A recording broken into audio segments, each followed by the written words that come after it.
The third body arrived at the morgue just after midnight. Same age group, same blunt force trauma to the back of the head, and the same small object left at the scene, a single Lego figure.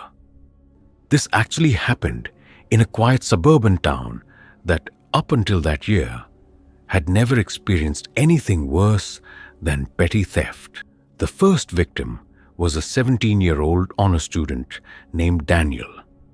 Near his body, police found a small Lego minifigure, a construction worker with a yellow helmet. At first, investigators assumed it was random, maybe something that had fallen out of a backpack. Then 2 months later, it happened again. Another teenage boy. Same cause of death. Another Lego figure placed carefully near the victim's hand.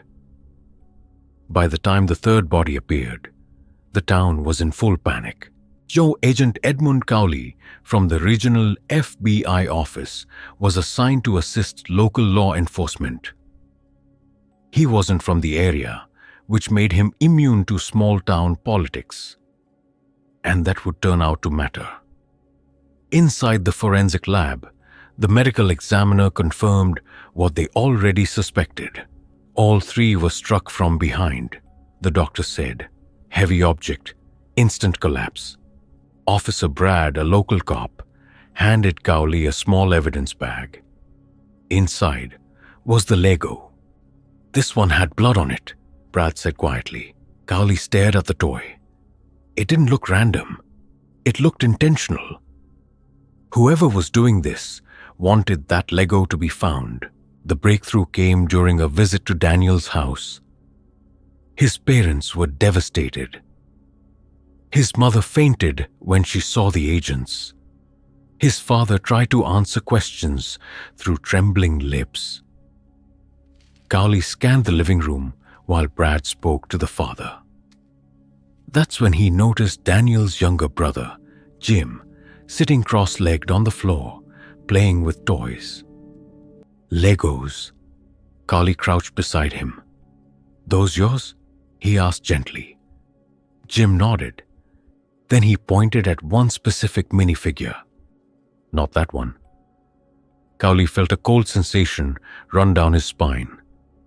It was the same type of construction worker figure found at the crime scenes. My brother gave it to me, Jim said. He said the kid who went to heaven wanted me to have it. Brad and Cowley exchanged a look. What kid? Cowley asked. Jim shrugged. The one who went missing. 6 years earlier, as a 6-year-old boy named Rory had gone missing. His mother worked as a cleaning lady at Crimson High School. One night, he disappeared. 2 days later, his body was found in nearby woods. Blunt force trauma to the head. The investigation had stalled quickly. The town labeled it a tragic accident. Cowley didn't believe that for a second. When he and Officer Brad visited Crimson High, Principal Morgan insisted no young children had died under suspicious circumstances. But something in his eyes shifted when Rory's name was mentioned. Before Cowley could push further, chaos erupted outside the school. The janitor was escorting a disheveled woman off the property. It was Rory's mother. She had never recovered from her son's death. She wandered the school grounds sometimes, staring at students.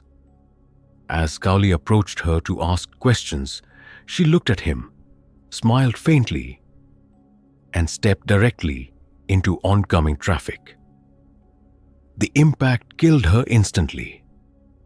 Standing there on the road, watching paramedics cover her body, Cowley felt something was deeply wrong. Back at the station, Brad pulled up the old case file. Rory had been in the building during detention hours. 4 older students had also been present that night, including Daniel. The pattern became sickeningly clear. Rory had likely witnessed something. Maybe the older boy is doing something illegal. A 6-year-old can't keep secrets very well. Someone silenced him, and someone else never forgot. Cowley returned to the school immediately. Principal Morgan greeted them with red, swollen eyes. He spoke softly about Rory's mother. But when Cowley asked who was present the night Rory disappeared, Morgan hesitated. 4 boys were in detention, he admitted. And who supervised them? Cowley asked. Morgan's jaw tightened. I did. The air in the room changed. Cowley felt it. Brad felt it. A muffled thud echoed from inside the house connected to the school office. Both officers drew their weapons and followed the sound. Inside a storage room, they found a teenage boy tied to a chair, duct tape covering his mouth. Before they could react, a voice came from behind them. You came too early. It was you, Cowley said. Morgan's face twisted with grief and rage. They killed him, he whispered. My son. Cowley froze. Rory was your son? Morgan nodded, tears streaming down his face. He saw them, those 4 boys. They lured him outside. They smashed his head with a rock and left him in the woods. Why didn't you tell the police? Brad asked. Morgan let out a bitter laugh. Because no one cared. He was the cleaning lady's son. They called it an accident. Cowley understood now. Daniel and the other victims weren't random. They were the 4 boys who had been in detention that night. Morgan had waited years. Then he started hunting. I left the Lego, Morgan said quietly. It was Rory's favorite toy. I wanted them to know why. He looked toward the tied-up teenager. The last one. Cowley tried to step closer. Put the gun down. We can reopen the case. We can get justice. Morgan's voice cracked. Justice, he whispered. Where was justice when my son was in the ground? Before anyone could move, a shot rang out. Morgan pulled the trigger. Chaos erupted. Brad fired. Cowley fired. When the smoke cleared, 2 bodies lay on the floor. Principal Morgan and the final boy. The Lego murders ended that night. The official report called it a revenge killing, fueled by grief. But the town never fully recovered. 3 families lost sons. 1 father destroyed by love. 1 neglected case that could have prevented everything. Agent Cowley transferred out of town the next day. And for months afterward, parents across the neighborhood quietly threw away old Lego sets.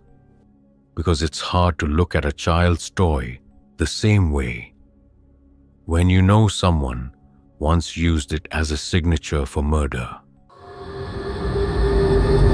I've always loved exploring abandoned places, old factories, empty schools, forgotten houses people stopped talking about years ago.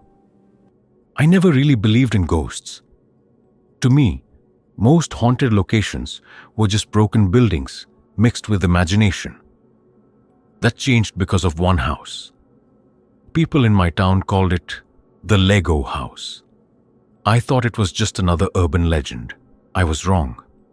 The house sat at the end of a quiet dirt road about 20 minutes outside town.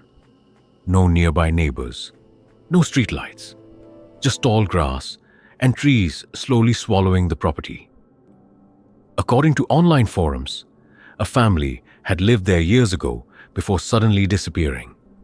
No fire, no crime scene, they just left. What made the story weird was what explorers kept mentioning afterward. Toys, specifically Legos. Photos online showed small colored bricks scattered in different rooms, sometimes arranged into strange shapes no one remembered touching. Most people assumed previous visitors were messing with others. So one evening, I decided to check it out myself. My friend Amir was supposed to meet me there. but he texted saying he'd be about 15 minutes late. I didn't feel like waiting. That was mistake number one. The front door was already half open. It creaked when I pushed it, the sound echoing deeper into the house than it should have. Inside smelled like dust and damp wood, but something immediately felt off.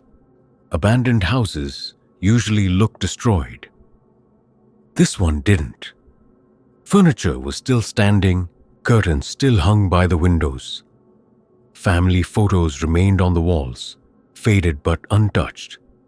I started recording on my phone as I walked through. Kitchen, living room, hallway. Normal. Just silence and decay. Then I noticed the first Lego. A single red brick sitting perfectly in the middle of the hallway floor. Clean. No dust on it at all. I smiled, assuming another explorer dropped it recently, and stepped over it. At the end of the hall was a small bedroom, probably a child's room. The walls were painted light blue, covered in peeling cartoon stickers. And Legos, hundreds of them, spread across the carpet. Small houses, cars, towers. Some were half-built, like someone had stood up mid-play and never returned. I filmed for a minute, whispering commentary, then backed out and continued exploring the rest of the house. I clearly remember leaving that room open behind me. That part matters, because 10 minutes later, the door was closed. I told myself it was airflow. Old houses shift, doors move. Still something tightened in my chest. I walked back and pushed the handle. Locked. I laughed nervously. There hadn't even been a lock on it before. I knocked once. Nothing. Then my phone buzzed.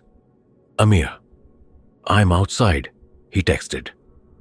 Relief hit instantly. I turned toward the entrance and heard something behind the door.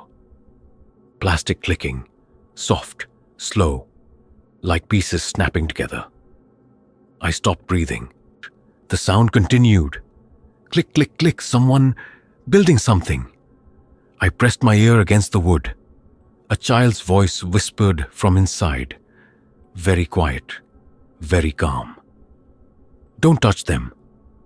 Every hair on my arm stood up. I stumbled backward, and that's when the door slammed open on its own. Legos exploded outward across the hallway floor. Before I could react, my foot slipped. I fell hard.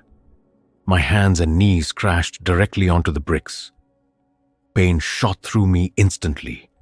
It felt like dozens of needles stabbing into my skin. I screamed. Trying to stand only made it worse. Sharp edges digging deeper into my palms. Then I realized something horrifying. Some of the Legos weren't loose anymore. They were pressing into my skin, sinking, like my weight was forcing them inside me. The hallway suddenly felt colder. I looked up. Someone was standing at the end of it. A small boy, maybe 7 years old, pale, wet-looking hair stuck to his forehead. His clothes looked decades old, and his eyes weren't angry, just sad. He tilted his head slightly. "You took them." His voice sounded distant, like coming through water.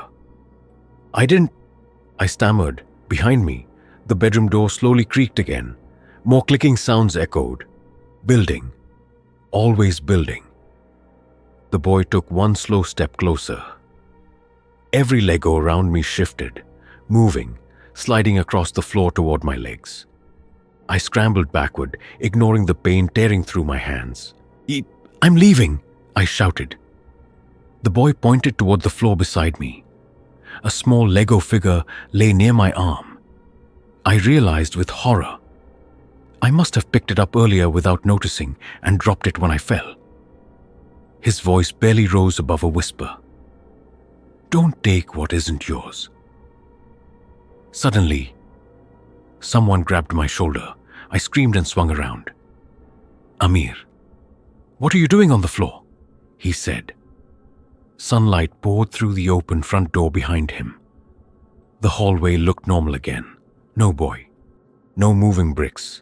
Just scattered Legos. My hands burned. When I looked down, tiny red marks covered my palms. Some pieces were still embedded slightly under my skin. "I just got here," Amir said. "You never answered when I called." I stared back toward the child's bedroom. The door stood open. Empty. Dust everywhere. No Lego structures, no footprints, nothing. We left immediately. I didn't tell him everything at first. I couldn't explain it myself.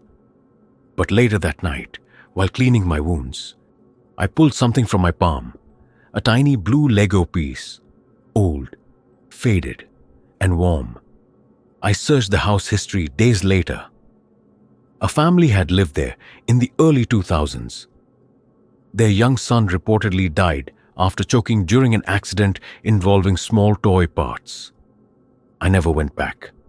But sometimes, when I accidentally step on a Lego, the scars on my hands start aching again, like something remembers me. And honestly, I think that house is still waiting for someone else to take one. I know this might sound strange, but I'm terrified of Legos. Not because I stepped on one barefoot in the dark. Not because they hurt when you kneel on them. But because I almost died because of them. And every time I see those tiny, colorful bricks now, I feel my throat tighten like I'm choking all over again. This actually happened 3 years ago, when I was 19. At the time, I was working as a babysitter. I didn't love giving up my weekends to watch other people's kids, but I needed the money. I was saving up to move out and start college in the city. Babysitting paid better than most part-time jobs, and families trusted me. I had grown up in the same neighborhood, so word spread quickly. After a few months, I was working almost every day. That's when I got the call. The woman on the phone sounded sweet. Soft voice. Calm. Polite. She said she and her husband didn't even plan on leaving the house. They just needed a small break because their son required a lot of attention. She mentioned that a neighbor had recommended me, which made everything seem legitimate. The only strange thing was that I didn't recognize her name. But I needed the money, so I agreed. The house was only a few blocks away. It looked completely normal. White exterior, trimmed hedges, clean driveway. Nothing about it felt threatening. If anything, it looked peaceful. When I rang the doorbell, a woman in her late 40s opened the door with a wide smile. "You must be Kiara," she said warmly. Her husband appeared behind her. Same age, same polite expression. They welcomed me inside like I was a guest, not an employee. The house was spotless. Almost too spotless. Everything perfectly arranged. No toys on the floor. No mess. No sound of a child running around. That's strange, I remember thinking. They led me upstairs to their son's room. When they opened the door, I saw a small figure sitting on the floor, facing the wall. "Edward?" the woman said gently. "Your babysitter is here." The figure didn't move. Trying to be friendly, I stepped forward. "Hi, Edward. My name is..." I reached out and touched his shoulder. The body tipped forward and hit the floor with a hard plastic thud. It wasn't a child. It was a life-sized doll. Before I could even process that, I heard breathing behind me. Heavy breathing. I turned around, and that's when I saw him.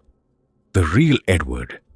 He was a fully grown man, at least 40 years old, over 6 feet tall, broad shoulders, large frame. But he was wearing a bib and a diaper.